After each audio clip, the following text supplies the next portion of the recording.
రోహిత్ శర్మ బొంబాయి ఇండియన్స్కి good bye చెప్పేస్తున్నాడు.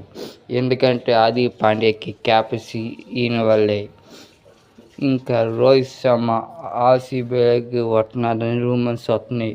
అది నిజమైతే రోహిత్ శర్మ విరాట్ కోహ్లీ ఫ్యాన్స్కి కళ్ళుల పండగ జరిగింది. ఆర్సీబీ ఫ్యాన్స్కి రోహిత్ శర్మ బొంబాయి ఇండియన్స్లో ఉంటే బాగుంటుందా, లేకపోతే ఆర్సీబీకి వస్తే బాగుంటుందో కామెంట్ చేయండి.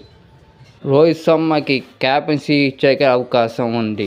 ఆర్సీబీ క్యాప్టెన్లా కేఎల్ రాహుల్ గారు ఇంకా ఆర్సీబీలోకి వస్తున్నారని తెలుస్తుంది. ఇంకా టేపు రోహిత్ శర్మ, ఈ టేపు కేఎల్ రాహుల్, ఆ టేపు విరాట్.